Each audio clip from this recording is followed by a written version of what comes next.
Welcome to the Enlightened Misfits podcast, the space for entrepreneurs on a quest for unwavering certainty and purpose.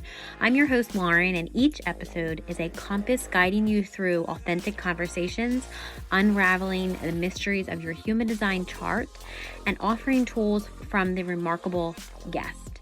Join me as we embark on a journey to manifest greatness and create a life aligned with our deepest purpose. This is the space where misfits find their enlightenment. Welcome to the Enlightened Misfits podcast. Welcome back to the Enlightened Misfits podcast. I'm your host, Lauren, and in today's episode, I have Gabrielle. She is an energy coach. Now, Gabriella, transitioning from your corporate career to an energy coach and coaching is a profound change. Can you give me a specific moment or realization that kind of prompted this shift? And Yes. Did it align with like a personal or professional growth goals? Yes, and there was a moment, but like any moment and any catalyst for change, things often grow over time. And so maybe just to answer that question, I'd like to go back to when I was about 8 years old. And I started becoming really fascinated with my dreams and journaling. And I've always been somebody who's been interested simultaneously in psychology, but also in spirituality. But after my father passed away, I was 9 years old. I became even more curious about communicating, with those who'd passed and getting in touch with my dad. And my mom didn't want me to do it. She said I was too young, and, fair enough. That shut down, and I followed the path of psychology. And my 27-year career was in organizational psychology. So I've always been somebody who's loved working with the human transformation, the human response to change. And I loved my career. I had an incredible career, and it provided so much to me, Lauren, in the way of, stimulation, mental stimulation, real passion and meaning. What happened, though, was in 2020, I started to feel a little bit, I was in this job. It was a senior leadership role at a bank, and I hated it. And I started questioning everything. And I tried all the psychological tools that I had in my toolkit to get out of this funk. Nothing worked. And one morning I woke up, it was a Sunday morning, it was August 2020, it was the 9th of August. And I woke up with a rising sense of dread, that feeling in the pit of your stomach. Yeah. And I knew it was related to this job I was in and having to go to work the next day and just feeling like I can't do this anymore. And I took myself off for a walk and I listened to a podcast, which is why I love podcasts so much. And the podcast was the pivotal moment. In the podcast, there was this woman who was talking about her journey living with anxiety. And that got me really interested because I've always lived with a huge level of anxiety. And it was really amplified that Sunday morning. And she was talking about all the joy that was happening in her life. Her daughter had, survived a really bad car accident years before. She was now getting married. She had gotten married. She was expecting her first child. This woman was going to be a granny for the first time. And she couldn't shake her anxiety. She couldn't experience the joy of the moment. And she was talking about that syndrome of always waiting for the other shoe to fall. And when she said that, I thought to myself, that's me. That's my story. And I got to get out of this invisible prison that I have imposed on myself. And that kind of got me. And because the psychological tools weren't working anymore, which I think was the universe's way of shifting me into a different direction, Yeah. I started exploring alternative ways of dealing with these kind of impasses that we all face in our lives at some point or another. Yeah. Awesome. I was going to say, thank you for sharing that. And I feel like a lot of people that listening can resonate with that too, because 2020 is like when everybody's world shifted, right? Like with Totally. COVID. And I feel Totally. like, my world kind of shifted, probably not because I've worked, through the pandemic, I was a healthcare worker. So my world kind of shifted right after that. I worked through the pandemic. And then I just felt like after, like I was a high risk OB ultrasound tech. So like I loved my patients. I loved just that connection. They loved me. It was like I was kind of already doing some type of, like I thought I was a therapist too. Like they would come in and tell me all their problems. And like I was dealing with some postpartum too. So like I kind of could resonate with both sides, being the healthcare Yeah. worker, being the mom that just had a Right. baby, or, I could understand all of that. And I just kind of felt very resentful going into work and realized, oh my goodness, I can't treat these people that don't deserve that. Like Yes. they didn't ask to, deal with me, and I feel like, so I kind of feel like that same thing, that I just got sick. Like I was just like, I can't do this anymore. And that was kind of like 2021, when I was like, I have to do something else. And I just like left my job. I was like, I can't, there's things that happened in between, but it was like I tried to move across the country doing an ultrasound, but then through my divorce in custody, it was like, nope, you got to come back here. And I was like, okay, well, I'm not going back to my 9 to 5. So I guess I got to figure something out. And I get what you're saying. And I think what you're describing is, I think, so true for anyone going through major change. You need that catalyst. Yes. It's like you need to get to a point where you say no more. And it sounds like you were there, and I certainly was there, Yes. where I felt like I'd been carrying around like this big boulder on my back of Yep. anxiety and grief and loss, and I couldn't stand it anymore. I couldn't live with it anymore. And so I think we all do need that extra Oh, yeah. push, that extra nudge. Yeah. Yeah. And I was going to say the universe definitely knows that, because that's those, I don't know if you are familiar with tarot cards, but that's those Yeah. tower moments that do not feel good. And you're literally, your life is on fire. Like it's Yes. completely shaken upside down.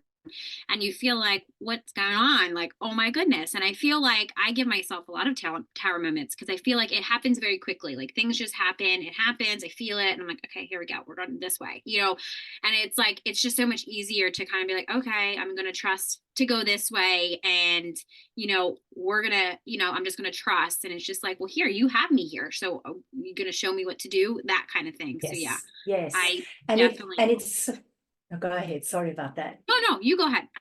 No, I was just going to say the universe is always giving us Yeah. those signals. And most people, you had the, foresight to tune in and to slow down and to listen. Me too.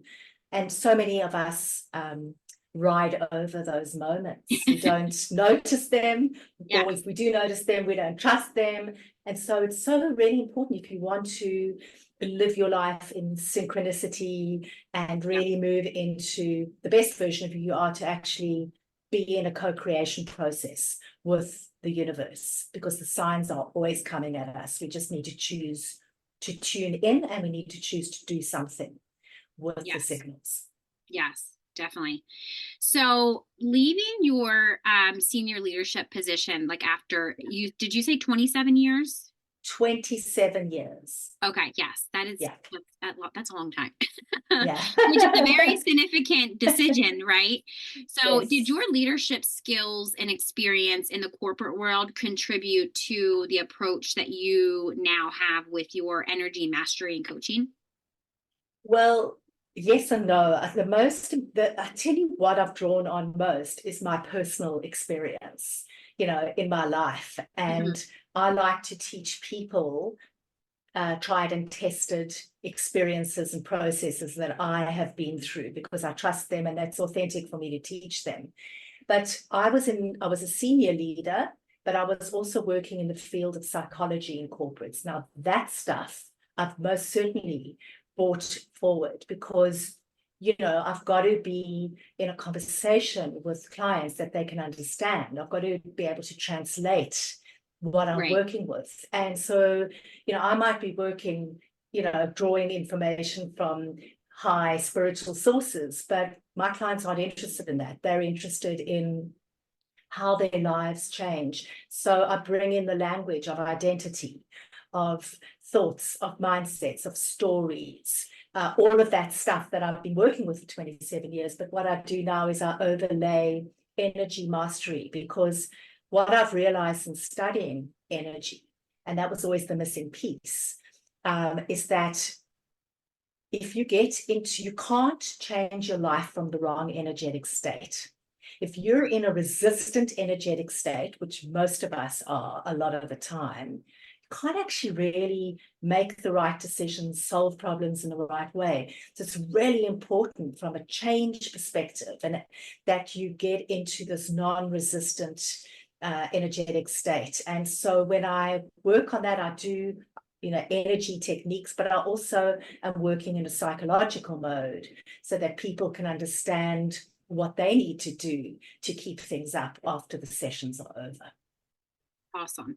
Now, when you say resistance, is that kind of still the same as like negative energy? Like, so do you have any tangible like tips or techniques that you use that some of our listeners could potentially protect their energy? And I ask this because I've noticed with myself that there's so much negative energy right now, and I think it's just what's going on in the world It's intense. And Pluto. I literally just made a Facebook post about this today about Pluto going in Aquarius. Now I'm in Aquarius and it's Aquarius season. My birthday's next week. So like I understand Aquarius energy. It's not for everybody, and it's very transformational and it's very uncomfortable. So I'm curious. I'm like, you're the best person to ask this. What would be like a tangible tip or technique that somebody could protect their like negative energy from somebody else? Yes. Okay. I love talking about this. Thanks for asking that, because protecting your energy is like energy hygiene. So we've got physical body, we can all see, and then we've got an energetic body. So most people know what the chakras are and so forth. So what we have is we are connected energetically to people, not just people who we have a relationship with, although those are stronger energetic ties, but if we go to the shops or the store, or if we sit on an airplane or on a bus, our energy cords act as a conduit for energy. So they're sending out energy from us, but they're also drawing in energy from others. And it's not just from people. You can pick up low vibrational energy from an environment, from a house, from a place that you visit. And you're absolutely right. There's a lot of negative stimulus, and overlaying that, there are a lot of people who are ultra sensitive to other people's energy. So, but whether or not you're ultra sensitive or not doesn't matter. We're constantly absorbing other people's stuff. And so the idea is that we need techniques that protect us, our energetic field from negative influences. Now, I could answer that question from both a psychological tip as well as a spiritual tip, because that's typically how I would have the conversation with a client. So maybe just starting with a psychological tip. The most important thing that you can do to protect your energy is to manage your boundaries. And that can come in a number of guises. You can either create time for solitude, it's time on your own, which I think is hugely underrated, right? Yes. Yeah. Yeah. Or you can choose your company wisely, and you can minimize contact with people who drain your energy. I mean, I had a friend who is a very, gossips. Every conversation went into a downward spiral. That kind of person, you want to minimize contact with. The other thing you can do to manage and set boundaries is to learn to say no, without feeling guilty. So there are psychological ways of doing that. Spiritually is the most important thing, because your vibration is your protection. If you're vibing at a high resonance, a high vibration, you are not as affected. That low vibrational energy either doesn't find its way to you, or if it's in your field, it doesn't affect you so much. So the key here is to raise your vibration, because it acts as your protection. Typically when we start out, we work with crystals, and specifically the darker crystals have got a quality that they absorb the low vibrational energy. And I always like to think of it as the first line of defense. And at the beginning of my journey, I used to have, well, I still got them, but I used to sleep with dark crystals around me, particularly during sleep. But what happens is when you expand your energy over time, you don't need those props because your energy, your vibration is your protection. And there are very, very simple ways that you can do that. The simplest thing that I can think of is through nature. Sunlight for me does it. So if I'm feeling, like I've had a toxic meeting, I'll step into my garden and I'll stand in the sun just for a couple of minutes, and it lifts me and it clears, cleanses. For other people, it's being in water. I live in Sydney, Australia. There are lots of beaches. And I know a lot of people who love to, salt is very cleansing, having a swim in water, in seawater. For others, it's like being around animals because animals transmute energy. Yes. So that's a very, very simple way of protecting yourself by using the natural elements around us. And I could give you many more, but that's just the simplest. Yeah, I was going to say, thank you for sharing that, because I feel like that would just, there's like a couple of tips, like especially the crystals, like you said. I've been really bad about, like, with the moon and the new moon and full moon, and it's like, cleansing my crystals, because I use the crystals a lot when I'm working with clients. But I didn't realize when you said about the dark crystals, I was trying to take myself back to when I started my healing, and I would be like, they would be all around me. It was always dark ones, always like I would wear a dark. But then I realized that the more, like you said, I didn't know this at the time until you literally just said it, but the time when I raised my vibration, that negative, I don't feel affected by it unless I'm already down, like going through something, or I'm like in my shadow trying to clear out whatever I'm trying to do. Then that affects me a little bit more. I feel like I think about it a little bit more, but I'm like, okay, it doesn't matter. Like, it's not about me. And then I just kind of like move on. The only time I really notice when I'm really, really drained is if I don't have some intention setting before I get on a call with a client, or I'm doing a lot of podcasts or whatever, and then I'm not protecting myself to kind of just keep my energy here, keep their energy there. And then like, that's it, because I feel like people don't realize that energy transfer is real. Like it really is real. It's very really transformative. And I try my best. Yeah, I try my best because I don't want to necessarily subconsciously translate something that I don't necessarily mean. So I always make sure that it's protected in my little bubble of like, there's no energy transfer here, like regardless of whatever is happening. And most times I have conversations. They're very high vibe, very high energy. I'm not drained. I could be on calls for hours and I'm not drained. Now, when I feel like I'm on a call and I'm like, gosh, this is so draining, I usually end it really short and I just like stop. I'm like, this just needs to kind of end. So Thank you for this. There's so much coming up, because can I just slow down on a couple of things you said? Because the intention setting is another way to protect your energy. Okay. I set the intention, universe, I set the intention, please protect my energy, whatever it is. But you mentioned the word bubble. That's when my pen fell down. I was writing something. Oh, okay. Because, that a sphere, a bubble, is a beautiful, very simple sacred geometry that we can, through our mind alone, can build around us, that acts as an energetic shield. And to your point, before we step into a meeting, before we get onto a podcast, whatever it is, to put that kind of energetic shield is a very, very powerful technique as well. So I didn't want that to go astray, because you said there was a lot that you were saying and responding to. I don't know. I don't know where I came up with that. I don't know if I just kind of made that up or I read that somewhere, but I always put myself in a little bubble and I tie it with a pink bow at the top and bottom. I don't know why it's a pink bow, but it's a pink bow at the top and bottom, and nothing's allowed to come in. Like, it's just like, if I'm like if I, because the thing about it is I can get on a call with somebody and can have a completely shitty day. And then like, I don't want my shitty day to kind of make them have a shitty day. Right. Or feel It like, "Oh, works both I don't want to ways. be here." Yeah. So Yeah. it's like, I need to protect myself, especially being energy healers. Like we're very susceptible from taking on somebody's pain. Because a client this morning said to me, "I don't know how you don't take on my pain." Like she was crying, she was going through something. And I was like, and then she said, "I want to know what you do." And I literally had told her this. So hopefully when she listens to this, she'll know that she'll have some more tips too. I said to her, like, you have to hold space for people. You can't change what's happening in their life. You have to hold space for them, because that's really the only reason why somebody's venting to you or talking about it, mainly is the intention to get it out. You don't have to take that on.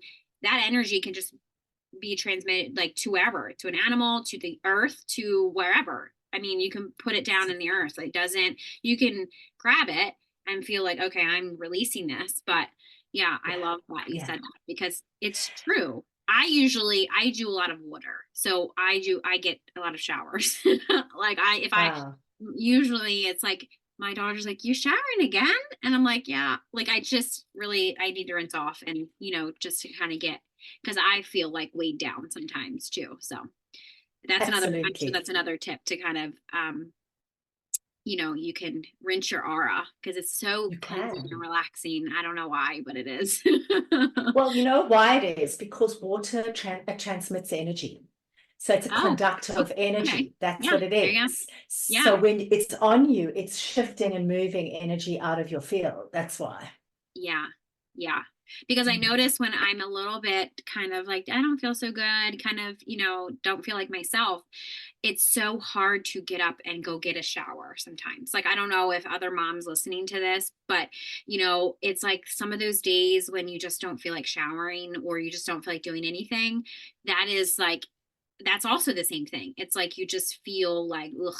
But if you get a shower, you're going to, even if it's not even to wash your hair, just to get a shower, Yes. it feels so Yes. much. Sometimes I have to, yep, I'm going to say it, on my podcast. I sometimes have to force myself to get a shower. And I feel like everybody can resonate. If you don't, you're just weirdo. So whatever. Yeah, yeah. And are you talking about parenting and stuff? You don't have to be an energy healer to have to hold the space for others all the time in Oh your yeah, no, life. absolutely not. I mean, as a parent, you're holding the space. As a leader, Right. as a team member in the corporate world or wherever you work, you're holding the space for others. And Yeah. so energy protection is a really important ingredient in that. Yeah. And I don't think people, to kind of speak on that for a second, I don't think people in corporate actually even know that. I don't think that they, maybe, I feel like, maybe, I don't know, I've never worked in corporate America, but, I feel like I was part of it for a while. I feel like, the business of healthcare is like huge corporate America, like huge Yeah. business that just gone wrong. But, um, yeah, like I feel like, even with upper management and management, like they're just kind of like they just have a position. It's like they have a boss, they have people they have to manage, and they just can't change anything. And I feel like, especially for people like you said, for you being in corporate America, you can, America, I don't know why I'm saying that, just corporate in general. Corporate I'm in Australia. America. Yeah. We call it corporate America, but Yeah. just in the corporate world, I should say. Um, yeah, it's like, I feel like that empowerment, that, growing that, space for leaders, because like leaders can't be leaders if they're not growing leaders. Like they're not, like it's like kind of like you're just stuck there at this pyramid scheme kind of thing. So yeah, that's Yes. Yes. another amazing thing. But the other thing that I want to talk about is, you said sleep, and something triggered my mind to ask you about sleep. Now, I Yes. know that healing, like sleep time through healing, is a concept that you also do too. So can you dive a little bit deeper into like maybe a routine? You don't have to say all of them, but a routine or practice that you Yeah. help your clients with, to adapt, because sleep is very hard when you're healing, but I know it can be very, healing. So can you kind of explain Yes. that a little bit? Yes. Thank you for asking that, because dreaming is my passion. As I said, at 8 years old, I recorded my first massive dream. I couldn't make sense of it, but it got me curious about this crazy, insane place we all go to every night in our sleep. And, you know, as someone who studied psychology, Carl Jung said that dreams are the guiding words of the soul. It's such a beautiful quote, but what he's talking about and what I've had this experience of is if you're able to build a relationship, a regular practice with your dreams, it's a direct path into your soul. You build a connection with that inner voice, that inner self, the place in you that has all the answers. And what I love about dreaming and working with dreams to heal is it's not only powerful, it's hugely efficient. Because, and I can tell you, you know, some of the stuff that I work with my clients on, because it's the path of least resistance. You're sleeping, your guards are down, you're deep in your unconscious, and a lot happens there. Now, the big shift, if you're wanting to work with dreams to heal, the big shift is from spontaneous dreaming, where it just happens, to premeditated dreaming, where you don't have to wait, you don't have to leave it to chance. There are tools at your disposal to create a two-way communication with your dream state. And I have a belief that our dreams want to help us because they're part of our higher self. They're interested, they're vested in providing us with guidance and support. Now, I do different things because there are different levels of dream work, and depending on where a client's at, I'd enter at any different point in time. So the first level would be like the person doesn't remember dreams. And I can talk you through, I think that's probably where I'll talk you through today. The second level is that they remember their dreams, but they don't understand their dreams. The third level is that they understand their dreams, and that's great, and a lot of people stop there. And the fourth level is using lucid dreams to heal, and that's a particular skill, which I'm not really going to go into here because it's a complex curriculum and a person's got to be at a particular level. But let's just start with the person who doesn't really remember dreams, or who's kind of dreaming sporadically and not really understanding what's going on. And the simplest thing that I get people to do is to get into habit, because dreaming is a practice. So you can ask your dreams questions, and I know it sounds crazy, but these questions, you know, before you go to sleep, just before you go to sleep, when you're in the right non-resistant state, set a question, pose a question to your dream for any area of your life. It could be career, it could be relationships, parenting, friendships, purpose work, health, wellness, anything, okay? As long as it's from a place of pure intent and for the highest good of all. So you can ask your dreams. So the first step is to pick an area of your life or something that you want to, curious about solving or getting to understand more in your dream. And then you can ask different kinds of questions. You know, they're diagnostic questions. So why am I afraid to stand out in the crowd? Dream, tonight as I sleep, can you show me why I am so afraid to stand out in the crowd? That's a diagnostic question. You can ask dreams for guidance, which is dream, tonight as I sleep, show me what is the one thing that I can do to love myself more. Predictive questions. So dream, tonight in my sleep, show me what my life would look like if I accepted this job offer. I'm just giving you silly examples. And then wish fulfillment. You know, you're asking for information. Dream, tonight in my sleep, please help me work through unresolved anger. And then what you do is you do that just before you go to sleep. You've got a journal next to your bed, and when you wake up, you write. The first thing you do is get your journal and write down what's come up. Now, in the beginning, sometimes nothing comes, you can't remember much, or nothing, you know, of substance comes up. That's okay, because that changes when you practice. Then I say to people, if you don't remember anything, just tune into the sensation that you're feeling and write down whatever it is that you're feeling. Because ultimately, when you wake up, the residue feeling is something that's left over from a dream. So that would be my tip for healing, for beginners tip for healing during sleep. Yeah, I love that. I use that. I don't call it dreams, but I use it a lot for like when I'm doing like theta emotional work, like or healing. Right. Like it's that moment that you theta, because people are like, well, what the heck is theta? And I'm like, that's the moment that right before you go to sleep, because you can go up to, you can still get up, you're still conscious, you can still get up to go to the bathroom if you need to, but it's like right before you go to sleep. And I don't know what I've been asking myself. I don't know what's been happening, but I feel like when I wake up, I'm like, God, did I even sleep?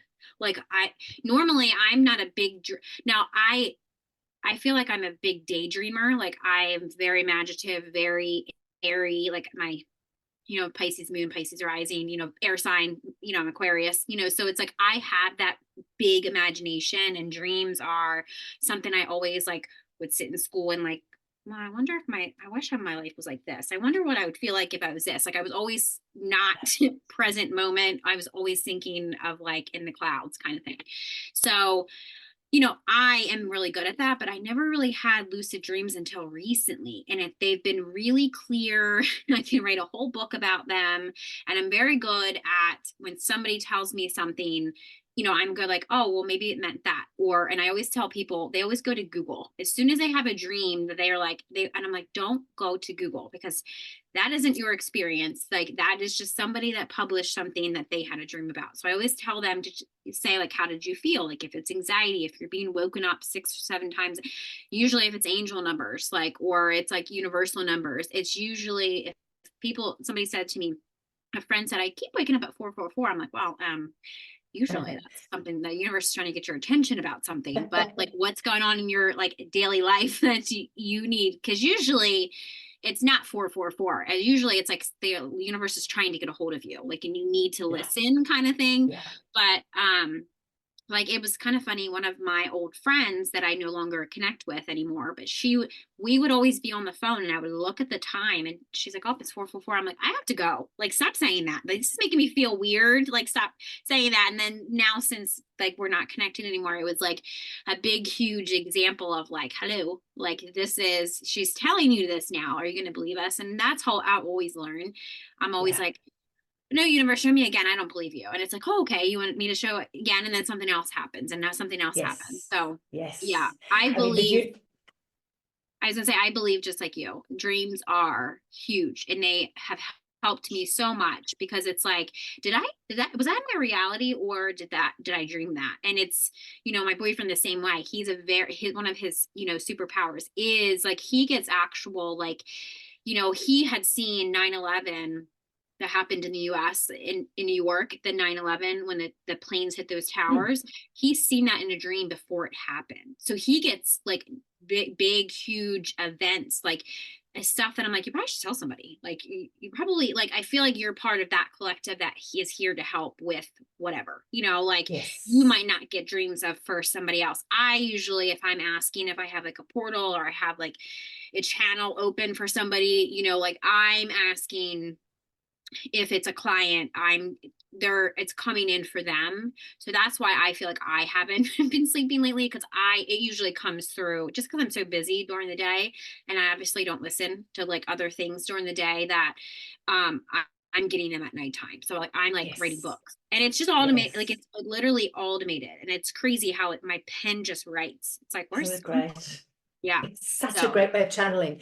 You're yeah, touching on something that's of such interest to me because, I mean, I love layering things. yeah. So, layering modalities. So there's dreaming and then layering your spiritual gifts onto the dream. Like your partner has clearly some level of clairvoyance, Yeah. right? Yeah. And Yeah. so in his um, dream state, his spiritual gift of clairvoyance was able to give him something quite incredible. Other ways that you experience dreams, if you're clairaudient, you can Hmm. actually hear stuff in your dreams. Yeah. If I hear, yes, sometimes I have both of those, and sometimes I'm like, both. oh my God. Yeah. I Yeah. I hear and see things too. Yeah. Wow. Okay. I'm just Yeah. clairaudient. And then you can sometimes get your information through smell, you I have know? that too. Yeah, I have that one Yeah. too. The smell Yeah. is really horrible, because when it's fear or anxiety, it's this god awful, it's like dead, and I've never smelled a Yeah. dead body, but it smells like god awful, and it will literally, I can't go back to sleep after that. Like usually I don't let myself get to be like that, but there was somebody around me, especially when I was married to my ex-husband, that came up a lot. That as actually when I was like, I don't need this sense. Like, can you please stop it? But it's because my scene was off. Like I couldn't access my third eye. I couldn't access anything. And that was like the only spiritual gift that I would have listened to. Like I feel like that could be, I don't know. I'm just assuming that that's kind of it was for me, but that was the only thing that I would listen to. Gosh, I couldn't like ignore it. Well, Yeah. exactly, Yeah. exactly. And the other thing I want to say about dreams, just to, I don't know whether you get this or not, I'd be curious to hear, but if somebody who's passed over, Mm-hmm. comes to you in a dream, Mm-hmm. for me, that is a sign that they're actually in your dream and they're giving you Yeah. a message. You're not Yeah. actually dreaming about them. Their energies with you. Have you ever had that? Because that's an Yeah. interesting form of dream Yes. as well. Yeah. My grandmother and my grandfather and Camila, like weird enough, she's actually came into my boyfriend's dreams, which they must be connected in past life, like he is my divine counterpart, but it's just weird how my little cousin also that had passed over from a like he was that male energy that was kind of there protecting my grandma, which is weird because like my grandmother usually is alone in dreams.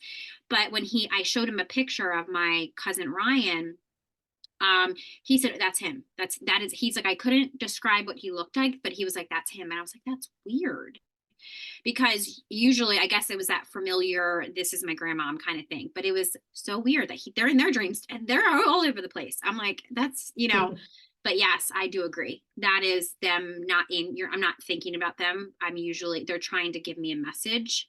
For him, they were trying to give him a message too, for me, because I guess I wasn't listening. Wow. or welcoming.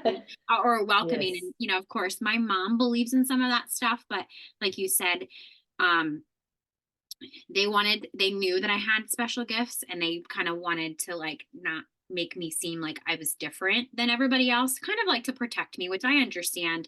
But I tell my mom about that stuff, and she's like, she was kind of taken back when he had told her that, because I think she wants to not believe it, but it's kind of like, how can she not believe that, right? So it's like, And you don't believe it until you get an experience, yeah, and you've got to yeah, be open to get that experience. But, all of these spiritual gifts, our capacity to dream, to tune in deeply to our intuition, which is yeah, actually our clairsentience, we've all got them. yeah. And we've got this latent dormant potential. Hmm. And one of the things I love doing with my clients is to activate the latent potential, the dormant potential, be that Yeah, spiritual gifts, be that the capacity to dream, be that lucid dreaming, whatever it is, yeah, because we've all got that in us. And yep, sometimes it just takes a little bit of activation. yeah. I love that. Yeah, the lucid dreams are different for me. I only dreamed when I was like I remember a couple things um when I was a kid, like this story that plays in my mind. I don't know if it was like a scary movie that I watched. I don't like watching scary movies, but um it was something, and I still have that same, I don't know if it was like a past life fear, but it was like I was running to my front yard, and I still actually, it just came up the other week. I was running to my front yard, and I couldn't run into my house fast enough, and somebody like was driving back in a truck that would like get me. I don't know what happened to me, but like would get me. And I still have that feeling of like that rush of it. Like if you ever feel like somebody's behind you but nobody's behind you, just feel like you're being rushed up the stairs. It's like, why? And I always said to myself, why do I still have this feeling? Or it's like it's a fear of something, like fear Yeah. of, I don't know what it is. I wrote it down in my journal a couple years ago, but it's funny how that still comes up for me. It's like, I literally am in person, like in my physical body, like trying to get into my house. There's cars just gone by me, but I still feel like I got to get into this house and shut it really quickly. Like it's wild how things like that come up from like when I was a kid. Yes. And Yes. people are like, why does that happen? And usually it's a fear. I think mine was definitely a fear of something that I needed to get over from a past life. Not get over, but like Definitely. understand from the wisdom of that past life that I needed to It's probably a fear of like being seen or something. Yeah. And that's what I get into when we work with people to help them understand their dreams, Yeah. is pattern recognition. Actually, everything's pattern recognition, not even just Yeah. in the dream world, but in our own growth and awakening. You know, what are the big things in your life that you've carried with you your whole life? Like for me, it was anxiety and Yeah. grief. You Yeah. know, we've all got those things that follow us, and you need to be aware of what they are, but also what triggers them. And that's such a patterns really do Yeah. unlock huge amount of growth. Yeah. It was more of like I had a soul reading. Now that I'm thinking about it when it's coming up to me. So I had a soul reading, and it's literally my soul reading was that I always feel like there's a black shadow following me, and then when I hide behind a tree, apparently I look behind me and it's nothing but my illusion that I'm putting myself into. And I think that that was kind of like, okay, so like fear is like my illusion, I guess. And it's just it's a black cloud of smoke. It's literally nothing. There's no substance to it. And I'm like, oh, that's my shadow. I always related that to my shadow part of myself that I was avoiding. So I think that that is Yes. literally every single time that I had asked the same question, it was that shadow part of myself that I'm avoiding. And it's funny how when you look at a Totally. shadow, it's always skinnier than you actually really are. It's like, well, why can't That's I the have wish you? fulfillment. Yeah, that, But you yeah, know what? yeah. I Lauren, you know, always said that. you're reminding me of the power of lucid dreams. So like if you were in a lucid dream, if someone was in a lucid dream and that recurring shadow came up, Yeah, what you could do is through conscious awareness, you could actually get yourself to face the shadow and yeah, say something like, who are you? Or what do you represent? Or just to look at it. And what you find in lucid dreams is when you do that, the object actually evaporates, or it's much smaller, or it just kind of loses its potency. That's the yeah, power of lucid dreaming. That's the power of healing during yes, sleep, yeah. using our dreams to heal. Yeah, I haven't had those dreams, but when I was going through a really dark part of my life, like after I had a near death experience, that shadow was very big. It obviously was nothing, but it haunted me, I feel like, for a very long time. And I always thought that, maybe I had a demon attached to me or something like that, but it wasn't, because when I talked to other people or clients or even my boyfriend he actually had a demon attached to him. Like he remembers it leaving. He thinks it transferred to his best friend that passed away, also his dog.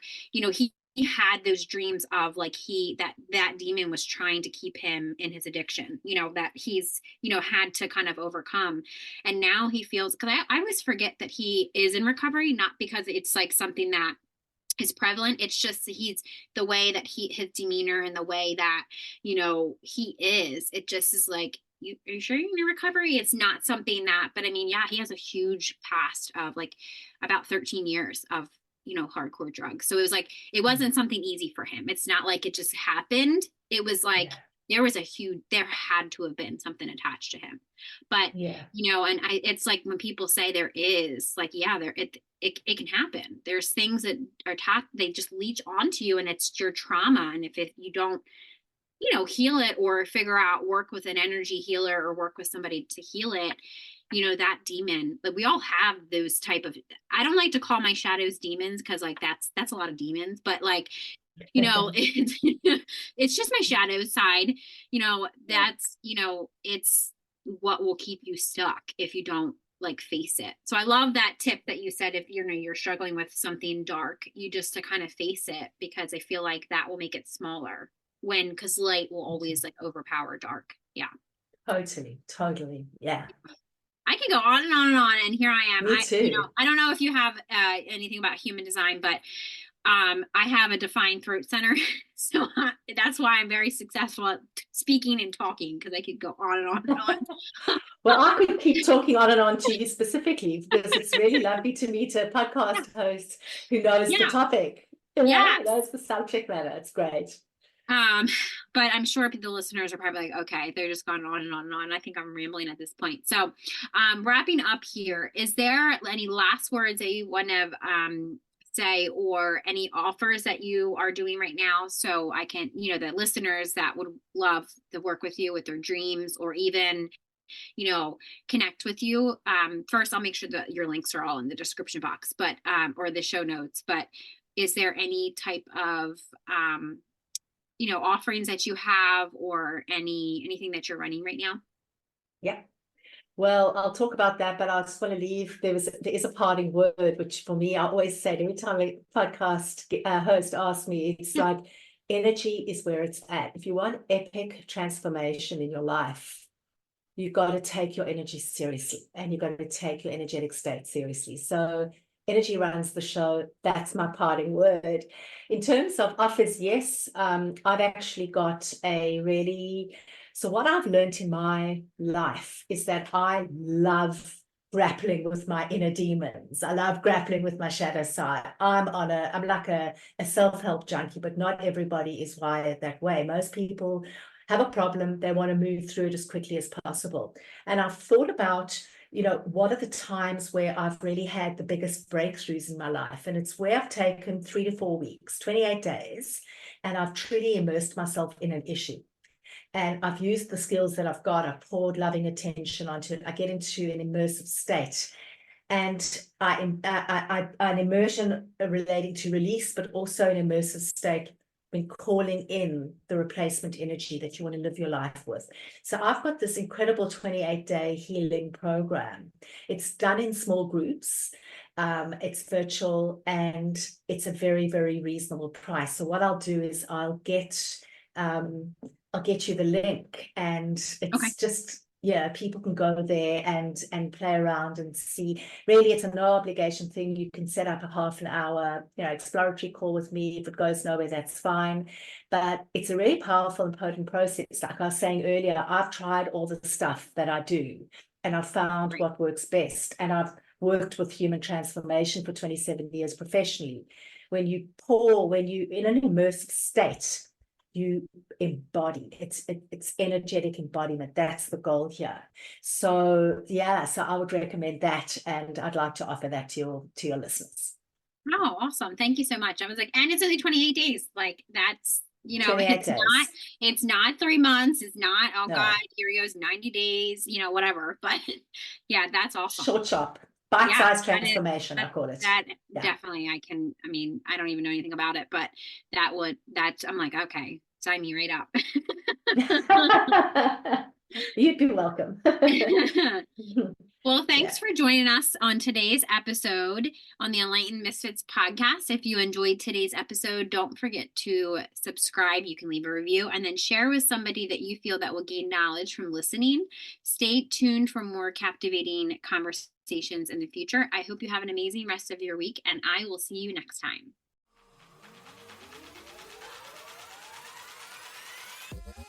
Thank you for joining us on another enlightening episode on the Enlightened Misfits podcast. If you resonate with this conversation and found it insightful, don't forget to subscribe, rate, and leave us a review. Your feedback fuels our mission. Remember, your journey to unwavering certainty and purpose is ongoing. Stay connected with us on social media, and let's continue this conversation. Let's manifest greatness in our lives. Until next time, this is Lauren from the Enlightened Misfits podcast. Stay enlightened, stay inspired, and keep manifesting your extraordinary path.